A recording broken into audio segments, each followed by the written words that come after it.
Gracias por escuchar nuestros audios y podcast en RTVE Play Radio y en nuestra aplicación móvil de RNE.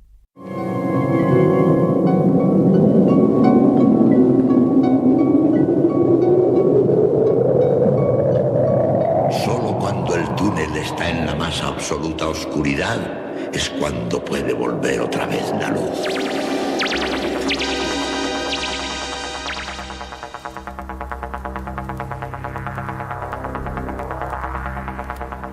Estás entrando en el espacio en blanco.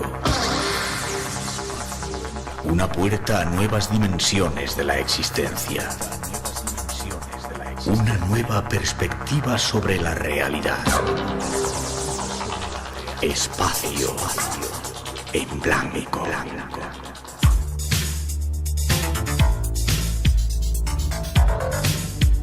Una producción escrita y dirigida por Miguel Blanco.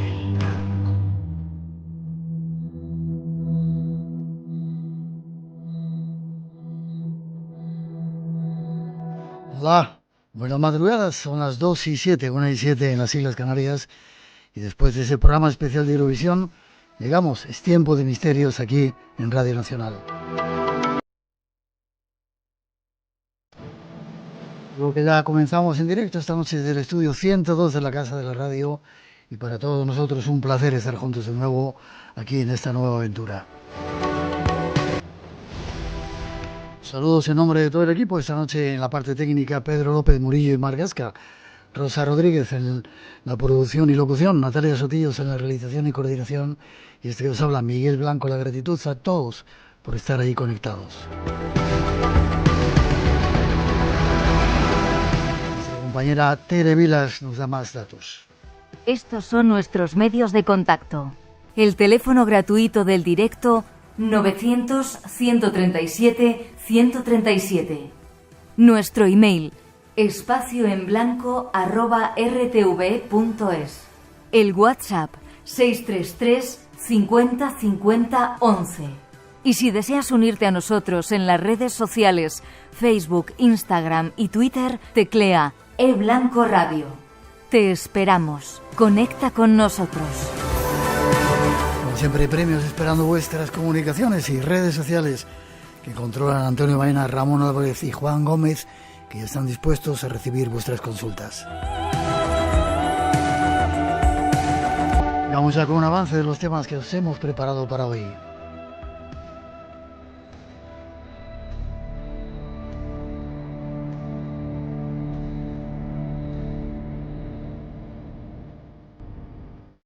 En esta ocasión os invitamos a un teatro y a una representación que ya lleva decenas de años manifestándose. Lo han bautizado como el Teatro de los OVNIs. Ese fenómeno huidizo, versátil, a veces original y siempre sorprendente. Y para tratar de comprenderlo, tendremos en nuestro programa a uno de los investigadores más eclécticos del panorama español. Junto a él, trataremos de buscar respuestas a esta obra de teatro que viene desarrollándose en nuestros cielos y en nuestras mentes.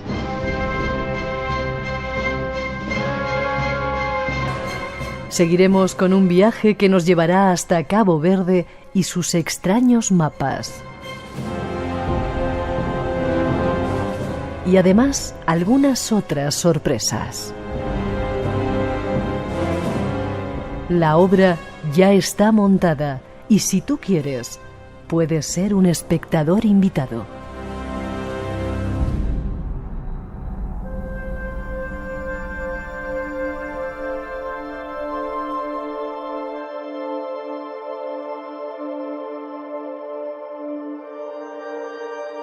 Ahí están los temas que os hemos preparado, eso y algunas sorpresas llegarán hoy. Nuestro teléfono de directo por si queréis intervenir, 900-137-137. Y ya solo nos queda irnos hasta Cádiz a saludar a nuestro primer invitado, José Antonio Caravaca. Buenas noches, don José Antonio. Buenas noches, Miguel. Encantado de volver a saludarte. Y yo de que estés ahí con nosotros. Te decíamos que eres uno de los investigadores más eclécticos que hay en nuestro país. Investigador, escritor.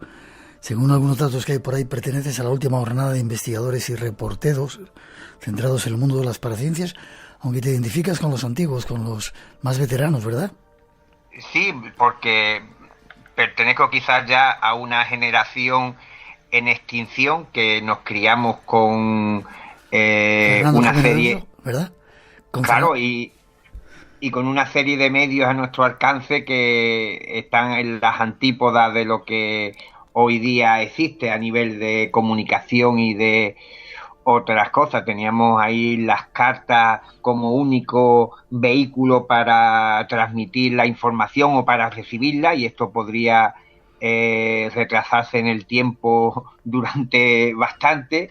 Y claro, la verdad es que siempre he tenido esa identificación o esa querencia por lo antiguo. Uh-huh.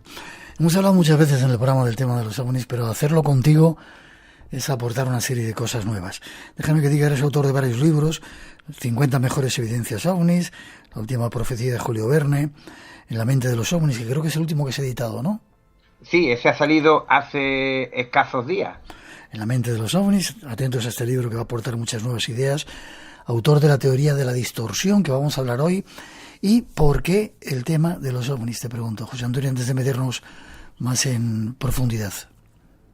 Pues imagínate, Miguel, esta pregunta me la han realizado bastante y no encuentro una explicación. Desde muy pequeño siento una gran curiosidad por todo lo relacionado por el tema ovni, mientras mis amigos de juventud se dedicaban a otras cuestiones más propias de la edad, pues yo estaba inmerso en la lectura de las revistas de Jiménez del Oso, de los libros de Juanjo Benítez, empapándome con todo lo relacionado con los platillos volantes, y fue un misterio, un paradigma que me cautivó, y como curioso que soy de nacimiento, pues me vi cautivado por el misterio que envolvía estas apariciones hasta el día de hoy.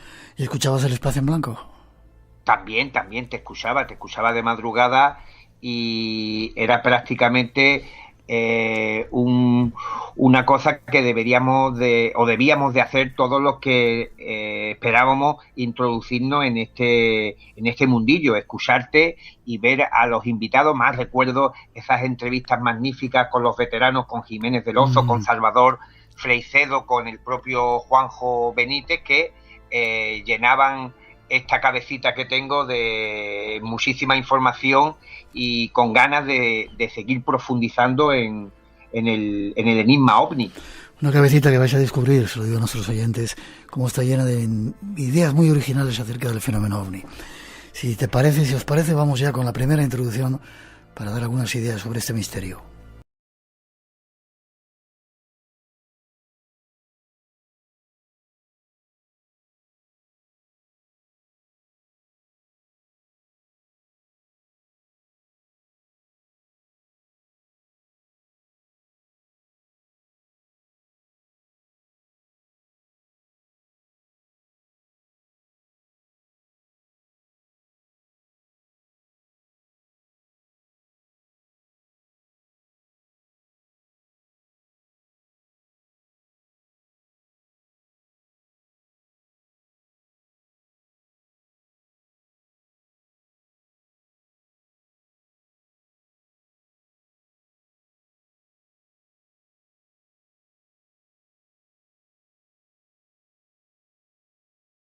De los ovnis. Creo que últimamente está muy revuelto el tema porque se han desclasificado muchos expedientes, algunos servicios de seguridad o inteligencia, agencias de inteligencia están sacando un montón de informaciones. ¿Qué está pasando con el mundo de los ovnis? ¿Nos están preparando para algo? ¿Están dando claves? ¿Qué pasa?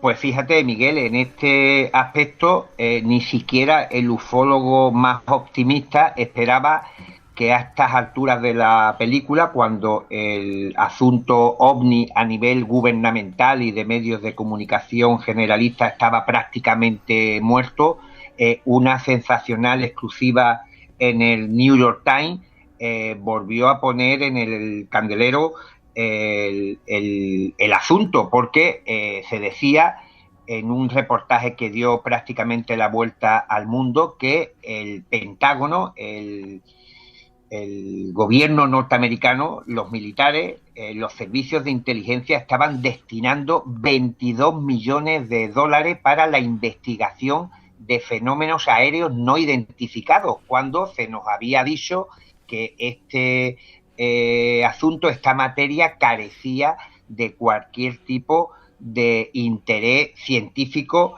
militar, y por tanto esto sorprendió a propio y extraño, porque no esperaban que en pleno siglo XXI el gobierno de los Estados Unidos, el Ministerio de Defensa, el Pentágono, estuviera dedicando, como digo, un buen pellizco al presupuesto general para la investigación del fenómeno OVNI, y lo hacía de una manera opaca para que no constara en ningún tipo de documento que pudiera ser rastreable, y por tanto esto volvió a colocar el asunto OVNI en todas las portadas de los periódicos, e incluso en las televisiones, puesto que se acompañaba esta información del New York Times con una filmación obtenida desde un caza de combate, donde se escuchaba incluso las voces de los pilotos hablando sobre la detección de un objeto volante no identificado y que había sido registrado con las cámaras de este caza de combate, y por tanto existían ahí una serie de evidencias, no solo a nivel de testimonio, sino a través de la filmación y de los distintos aparatos y radares que había en funcionamiento durante aquellas maniobras, que venían a evidenciar que ya no estábamos hablando de algo puramente testimonial, sino que había evidencia, y que el ejército estadounidense, en este caso la Marina, estaba totalmente implicado y que tenía información que se había mantenido clasificada. Pero José Antonio, parece extraño, ¿no?, que ahora, en este momento tan crítico que estamos viviendo, con un montón de revoluciones alrededor de nuestro mundo, de cambios, salga la información, y que incluso ahora, dentro de poco, creo que dabas la noticia de que va a haber más datos acerca de ello. Claro, fíjate que ahora, la semana que viene, y esto va a sorprender a muchos de tus oyentes, se va a celebrar una audiencia pública después de 53 años, después de más de medio siglo, sobre el fenómeno OVNI en el Congreso de los Estados Unidos. Nos tenemos que remontar al siglo pasado, al año 1970, cuando una investigación conducida por la Universidad de Colorado, el famoso informe Condon, a instancias de la Fuerza Aérea, concluía que los ovnis no eran una amenaza para los Estados Unidos, que no había evidencia de que hubiera implicada ningún tipo de tecnología desconocida, e incluso se decía en este informe de 1970 que no había ningún interés para que se destinara dinero público al fenómeno, ¿verdad? Ni siquiera, y fíjate, Miguel, ni siquiera en futuros que se dieran por que apareciera algún caso o cualquier otra cuestión que motivase de nuevo investigaciones, y desechaban siquiera esta posibilidad. Y sin embargo, en 2017 se nos empieza a decir que el fenómeno OVNI es una amenaza, que hay evidencia de una tecnología desconocida y que hay que invertir dinero. Y como digo, el martes de la próxima semana se va a celebrar una audiencia pública, porque ha habido congresistas que están muy interesados en conocer qué hay ya de verdad detrás del fenómeno OVNI. Y fíjate que uno de ellos, el senador Andrew Carlson, ha comentado que, dado que se trata de un asunto de gran interés público, cualquier secreto indebido puede servir de obstáculo para resolver el misterio o impedir encontrar soluciones a posibles vulnerabilidades del ejército estadounidense. Por tanto, se está pidiendo que se haga todo de forma transparente, diáfana, que llegue toda la información al público para conocer, por ejemplo, el informe que se publica en el 2020, donde se habla de que hay 144 incidentes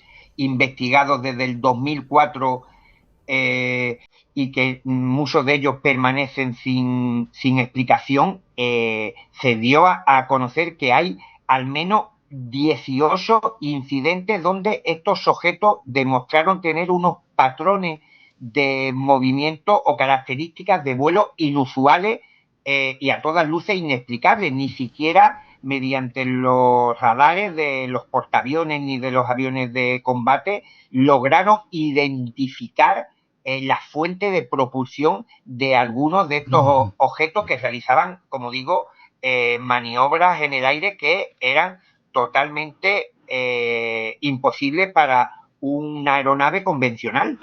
Inversiones de dinero, una intervención en el Congreso, igual está pasando algo en los cielos y todavía no sabemos. Vamos con la segunda parte a dar más datos de todo este extraño mundo.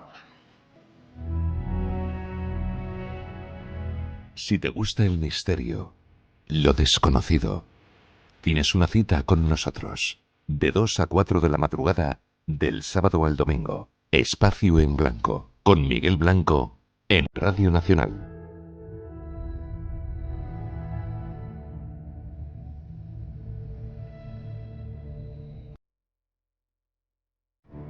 ¿Qué ocurriría si buena parte de los archivos de los investigadores OVNI fueran fruto de un gigantesco engaño? ¿Qué pasaría si algunos de los incidentes ufológicos más importantes de la historia fueran el resultado de una terrorífica experimentación clandestina?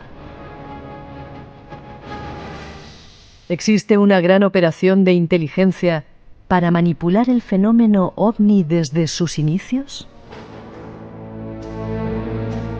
¿Es la CIA la responsable de algunas de las abducciones más célebres de la literatura ufológica? Tratemos de conocer a lo largo de los próximos minutos la inquietante realidad que puede ocultarse tras los platillos volantes y que se ha silenciado hasta la fecha.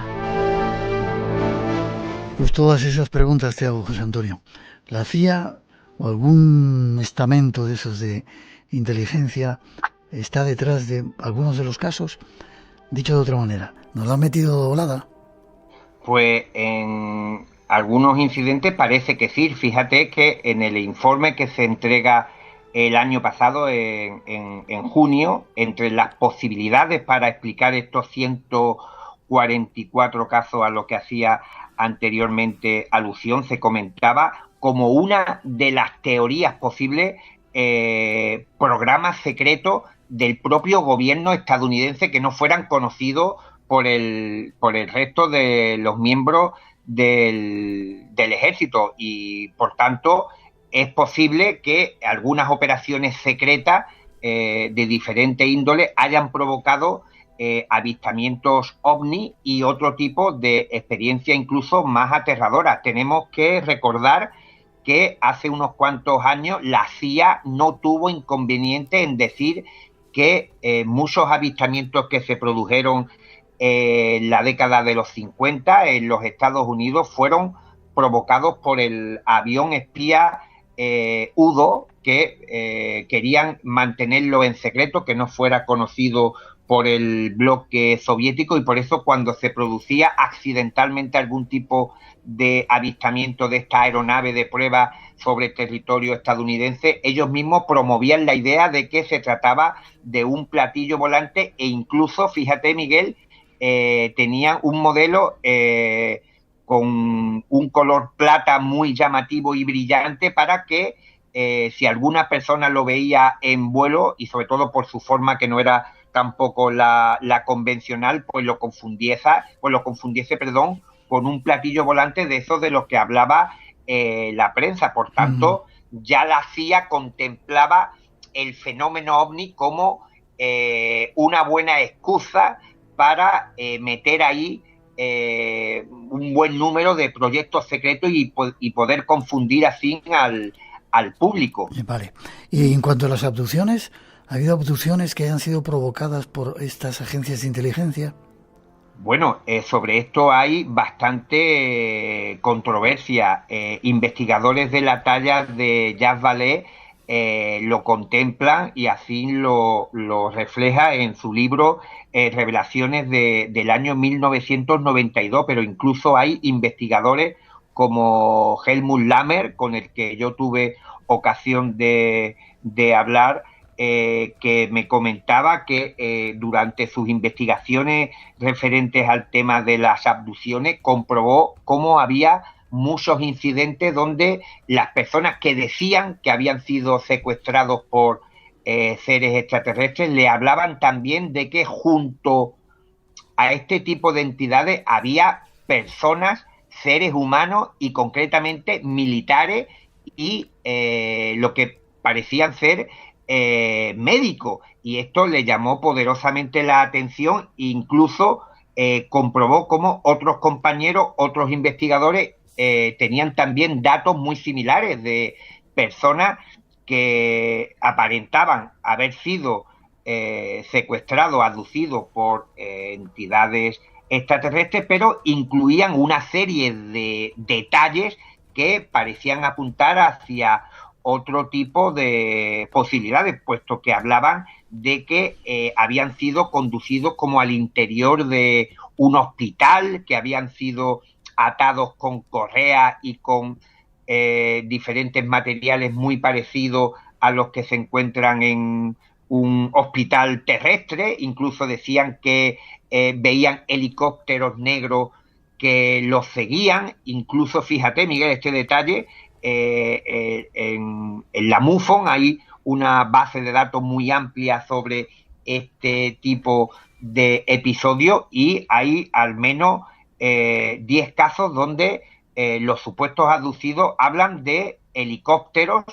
que sobrevuelan los alrededores de su domicilio e incluso furgonetas que parecen seguir sus vehículos como si fueran equipos de control o de monitorización de los testigos. Y esto a Helmut Lammer, como él mismo me dejó entrever, le ocasionó bastante problemas porque todo parecía indicar de que el gobierno norteamericano, algunas agencias de inteligencia estaban desarrollando programas de control mental, realizando experimentaciones con ciudadanos estadounidenses de forma evidentemente ilegal, pero escudándose en el tema extraterrestre, aplicando droga y sometiendo incluso a las personas a exposición de campos magnéticos.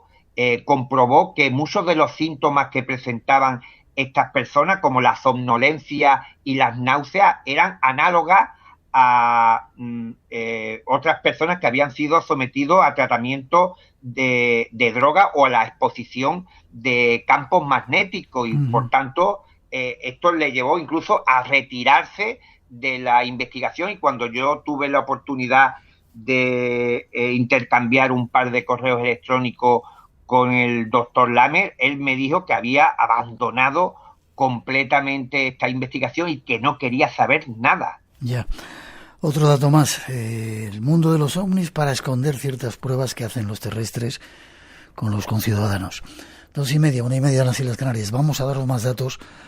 Eso no quiere decir que el fenómeno no exista o que detrás de toda esta historia no haya otro tipo de cosas que vamos a intentar analizar. Tras esa introducción nos damos más datos. Radio Nacional de España, la que quieres. La creación en Japón de un Ministerio de la Soledad viene a sumarse a la iniciativa del Reino Unido, que fue pionero en este ámbito al crear en el año 2018 su Ministerio de la Soledad. Futuro Abierto, con Tato Puerto. En España hay unos 4,7 millones de hogares en los que solo vive una persona. Diferentes estudios señalan que la soledad no deseada puede provocar diferentes trastornos y enfermedades. Esta semana, en Futuro Abierto, hablamos de la soledad. Los lunes a las 2 de la madrugada, la 1 en Canarias. Y recuerda, en Solo en Podcast, en Escena y Cena nos espera Dani Muriel. Le gusta actuar y estar encima de un escenario. RTV, la que quieres. Analicemos algo más de todo ello. Vamos a mostrar la versión más bizarra de esta serie de fenómenos, si te parece, José Antonio, y luego vamos a tu teoría y sin negar que el fenómeno exista. Me llama mucho la atención esto de los ufonautas que preguntan por patatas. Tú has recopilado un montón de casos y algunos que son tremendos, ¿no? De extraño, me refiero.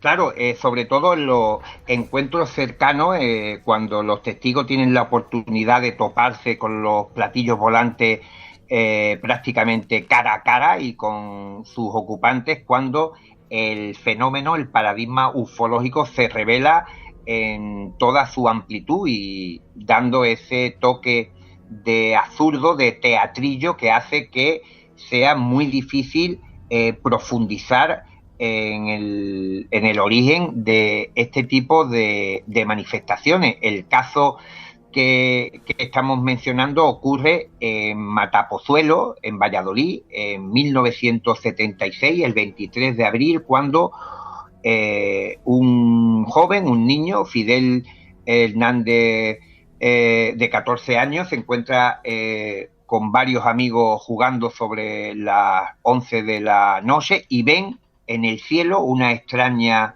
luminaria de color rojo que se acerca, que aterriza cerca de donde ellos se encuentran y evidentemente los niños entran en pánico y salen corriendo del lugar para volver a sus casas, pero Fidel, curioso, decide volver y es entonces cuando ve que aquel objeto se trata de una especie de nave de color rojo, que hay una puerta parecida a la de un ascensor por la que descienden tres hombres muy altos, como él mismo los describe, de al menos 2,5 metros de altura, que van vestidos con un traje ceñido, con cinturón bastante luminoso, tienen los ojos rasgados. Él los compara a los de los chinos, a los de los asiáticos, y le hablan con una voz lenta y rara, que él no la sabe comparar con nada que había escuchado anteriormente, porque parece que no mueven los labios, sino que se trata de una comunicación de tipo telepático, y aquellos seres comienzan a hablarle sobre algunas cosas que ven por los alrededores y muestran interés, Miguel, por las patatas, unos hipotéticos científicos que han manufacturado una nave espacial en algún recóndito planeta alejado de la galaxia y vienen hasta la Tierra para preguntarle a un chaval de 14 años por la siembra de patatas. Después de una conversación que duraría entre 15 o 30 minutos,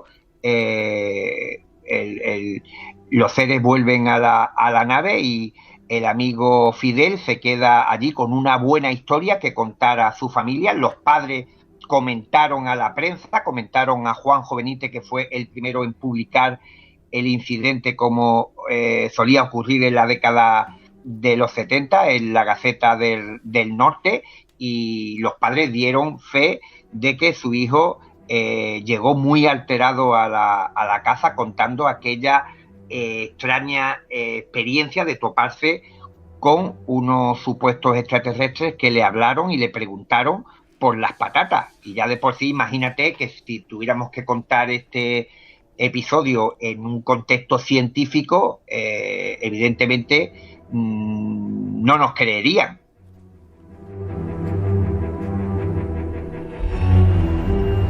Pero hay más casos extraños acerca de estas visiones, sin menospreciar otra serie de experiencias de las cuales hemos hablado muchas veces y de las cuales no hay duda.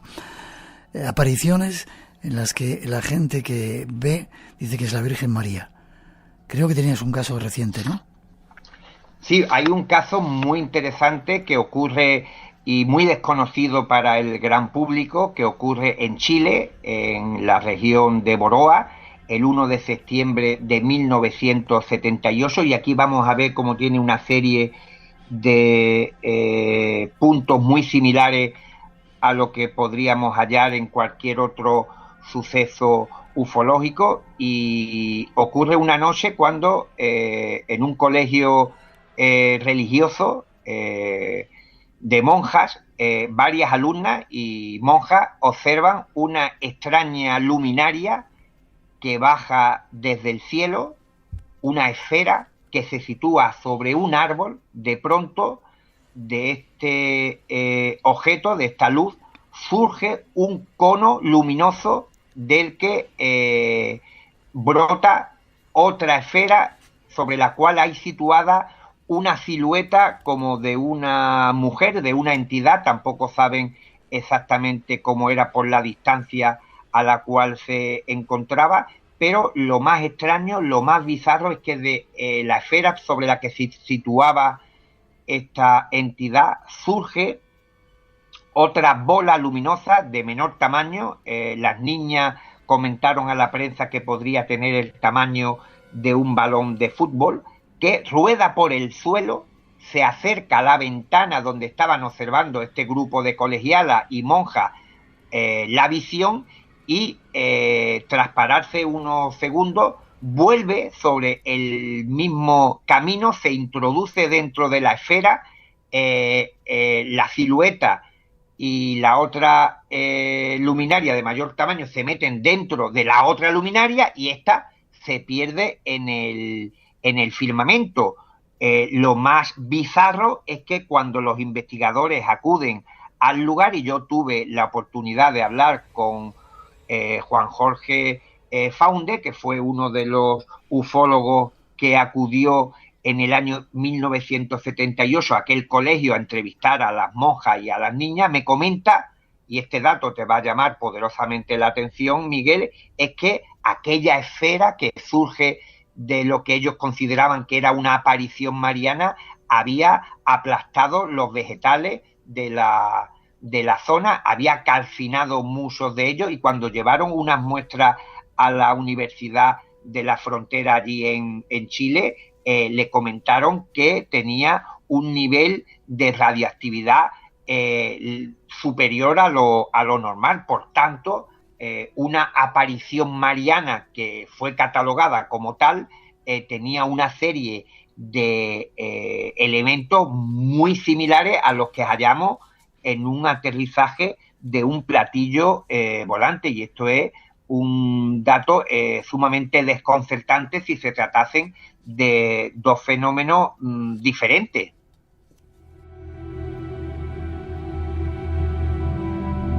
Y antes de seguir adelante y ir a tus teorías, el extraño caso de los hombres chopo. ¿Dónde se da esto, José Antonio? Bueno, esto ocurre en 1985, es un poco más reciente.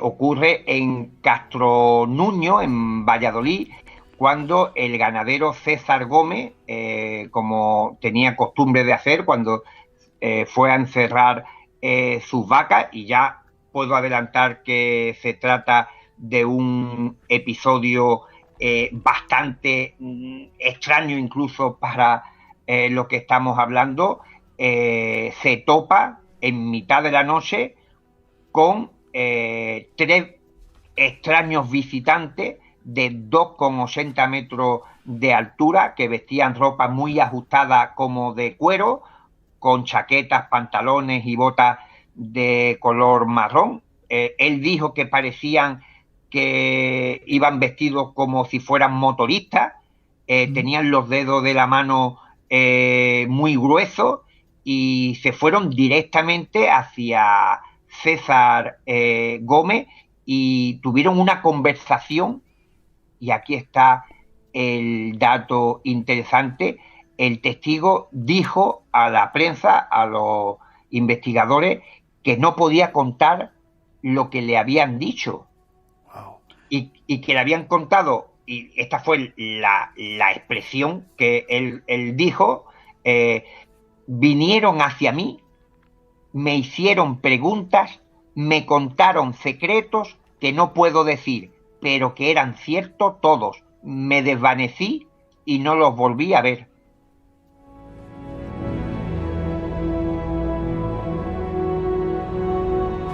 No me resisto a preguntarte por otro más, la farola astronauta. ¿Qué es esto? ¿Dónde se da este caso de una farola astronauta? Bueno, imagínate, ya nada más que por el tema de la farola astronauta merece la pena buscar el libro de En la mente de los ovnis, donde se recogen algunos de estos incidentes que estamos mencionando hoy aquí en Espacio en Blanco, y esto es un suceso, digamos, mítico dentro de la casuística ufológica española. Ocurre en un pueblo de Cantabria llamado Escalante, cuando en 1976, estamos hablando de una década prodigiosa con todo lo referente al tema ovni, dos personas, dos trabajadores que iban a incorporarse a su trabajo, Margarita y Miguel, van en su vehículo y ven por mitad de la ciudad, andando, una forma gigantesca, a una distancia de unos 70 a 90 metros, y aquello era un individuo, una entidad muy alta ellos lo comparan que podría tener la altura de una farola, rozaba las ventanas más altas de alguna de las casas, iba andando por mitad del pueblo, y aquella entidad tenía, no lo vieron con bastante detalle, pero sí decían que en el pecho tenía una zona blanquecina como brillante, que los movimientos eran pausados, parecía que aquel ser andaba en cámara lenta, les recordó al movimiento que hacían los astronautas en la Luna, y se fue perdiendo en la lejanía en el momento que vieron que se alejaba de la posición en la que ellos estaban, y ellos calculan que podría tener alrededor de 3 metros con 20 centímetros de altura. Casos para todos los gustos, José Antonio. El teléfono, por si queréis intervenir o tenéis algún caso que contar de estos extraños, 900-137-137. Vamos ya a tratar de sacar conclusiones de todo este teatro de los ovnis. Espacio en Blanco, en Radio Nacional, con Miguel Blanco.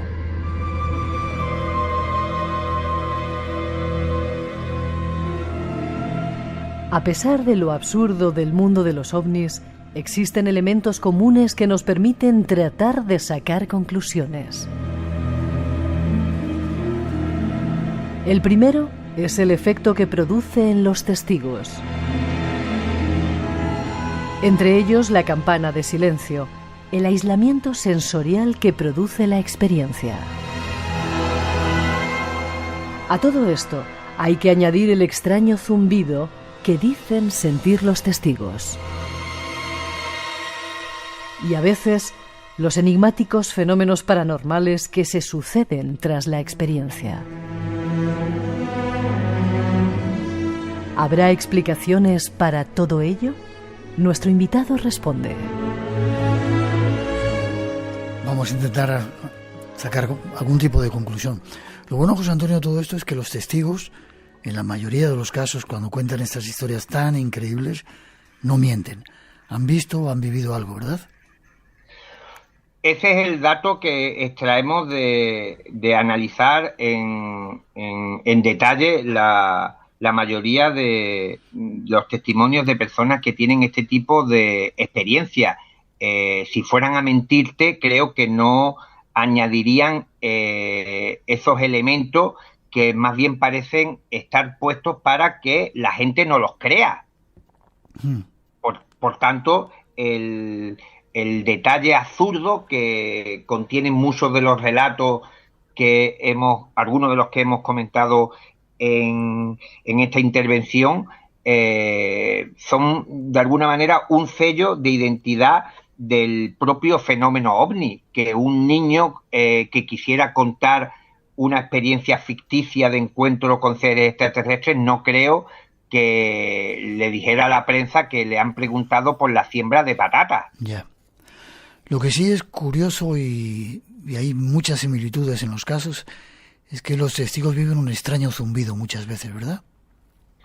Sí, fíjate que en el estudio que yo he hecho para mi libro de En la mente de los ovnis, he analizado cerca de 10.000 encuentros cercanos con ovnis, y aunque no encuentro una repetición exacta en el tipo de nave o en el tipo de alienígena extraterrestre tripulante que han visto los testigos, sí hay una serie de patrones que inexplicablemente se repiten. Y digo inexplicablemente porque en los libros, en las revistas, en los programas de radio de la época, se hacía mayor hincapié en las descripciones de las naves, de los supuestos ufonautas, y por tanto sería el elemento que con mayor facilidad podría repetir un testigo que nos quisiera engañar. Pero sin embargo había otra serie de factores, como los que tú has contado, que no se solían incluir en estas publicaciones, que era, por ejemplo, que los testigos, las personas que estaban frente al fenómeno ovni, escuchaban zumbidos, que entraban en una especie de trance, hablaban, describían una campana de silencio, de aislamiento sensorial, donde parecía que mientras se estaba produciendo la manifestación no se escuchaba ningún tipo de ruido en la zona, como si el tiempo se hubiera detenido. Y por tanto es curioso cómo los testigos, los investigadores, encontramos que los testimonios se repiten una serie de elementos que no son muy conocidos, y sin embargo los que están más divulgados no se repiten, como si lo verdaderamente importante quizás fueran esta serie de detalles que se consideraban por parte de los investigadores más ortodoxos como colaterales al principal fenómeno, que es la visita a nuestro planeta por parte de seres extraterrestres. Pero desde mi punto de vista quizás hemos errado al clasificar esta serie de patrones como simplemente circunstanciales, sin ningún tipo de interés, cuando realmente son los que se van encontrando de un evento a otro. Incluso en las apariciones marianas, los zumbidos, los trances, las campanas de silencio existen, ¿verdad? Existen, y en otro tipo de manifestaciones forteanas dentro del universo de la criptozoología, incluso de la parapsicología, en las visiones de fantasmas. Por tanto, a ver si hemos confundido la importancia de ciertos elementos de estas experiencias, engatusándonos por lo visible, por la imagen que nos estaba transmitiendo el fenómeno, porque los hombres chopos no han aparecido en ninguna otra parte del mundo. Ya. Déjame que vayamos con un cortecito que tenemos preparado y con la última parte para tratar de sacar conclusiones y explicar esa teoría que tú tienes, la teoría de la dispersión. En este cuarto vimos ese tipo con aspecto extraterrestre en esa puerta, en este lado, 1,5 metros de altura. Se asoma algo que parece un pequeño alienígena. Te lo quedas mirando y piensas, ¿qué acabo de ver? Pero se le ve claramente. Aquí fue donde me desperté en mitad de la noche, siendo transportada hacia el vestíbulo, como si me trajeran hasta aquí. No iba levitando, me iban llevando. Había algo o alguien. No lo sabía porque no podía moverme. Solo sentía manos bajo mi cabeza, bajo mis pies. Me llevaban bajo la luz. Podía ver las telarañas, podía ver la pintura del techo. Estaba despierta.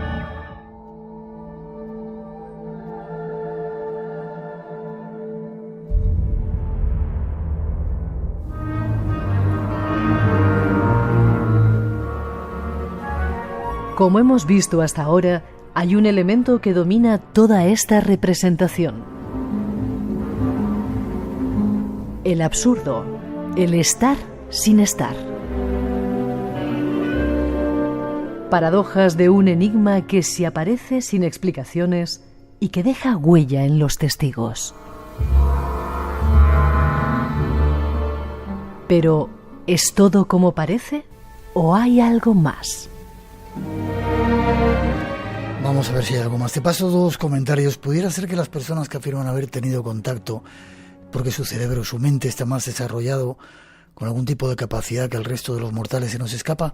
Y te pido que seas muy breve porque nos quedan 4 minutitos para terminar esta parte del programa.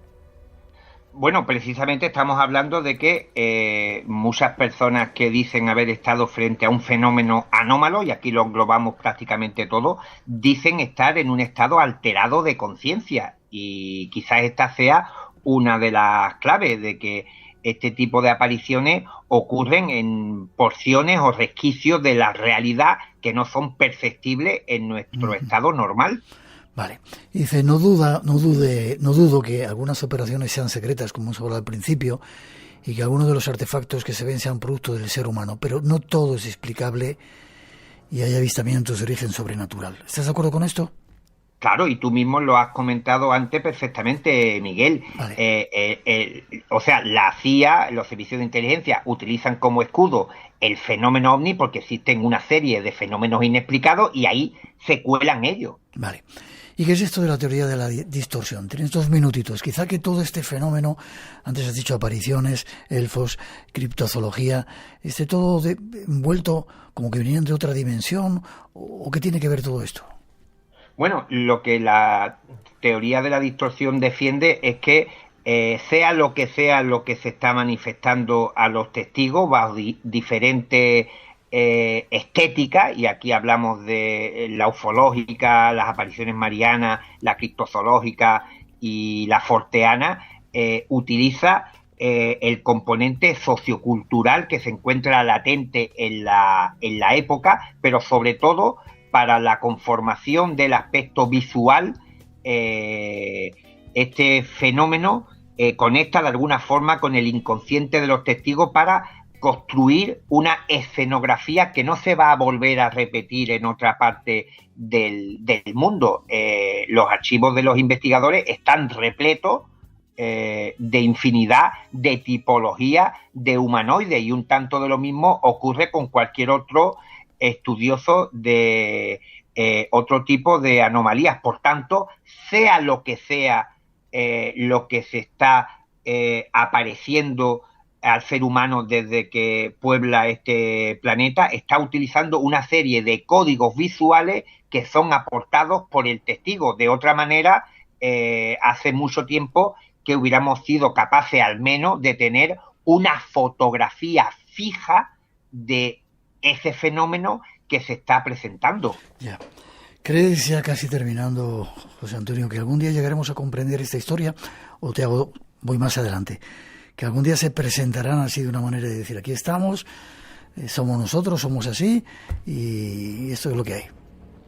Bueno, yo particularmente pienso que estamos ante algo un poco más complejo y relacionado con el entendimiento completo del universo y de la realidad. Quizás esto ocurre, como decía anteriormente, en porciones, en resquicios de la realidad que está vedada para nuestros sentidos ordinarios, y no se trataría en sí ni de una civilización ni de entidades como las entendemos desde nuestro concepto humano, sino de algo que se expresa, que nos quiere dar a conocer lo que hay detrás de este tipo de manifestaciones, pero para llevarnos a ese entendimiento global de nuestra posición en el universo, y sobre todo para que comprendamos realmente qué es la realidad.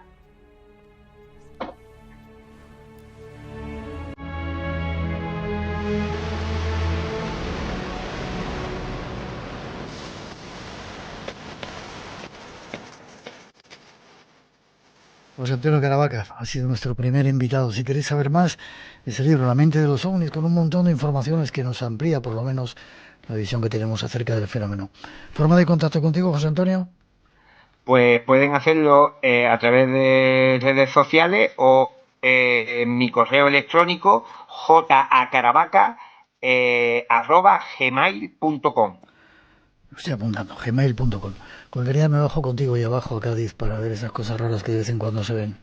Sí, bueno, quizás nos veamos antes. Ah, sí, que vienes a la Feria del Libro. ¿Cuándo estás aquí? Rápido. Pues estoy el 10 de junio. 10 de junio. Vale, seguramente daremos la caseta donde vas a estar, porque si queréis conocer a un tipo curioso, interesante, este es la persona adecuada. Fuerte abrazo, te veo prontito si Dios quiere. Como siempre, un auténtico placer. Para mí también, cuídate.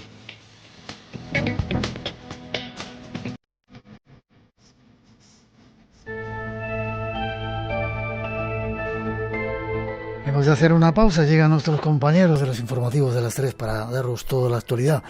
Tras ellos regresa El Misterio, redes sociales abiertas, Blanco Radio en Facebook, Twitter e Instagram.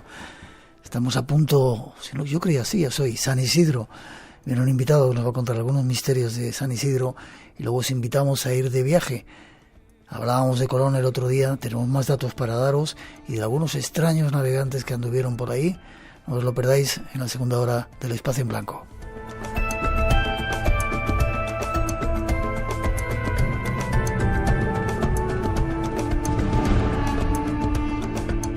Espacio en Blanco. El momento donde todo es posible. En Radio Nacional.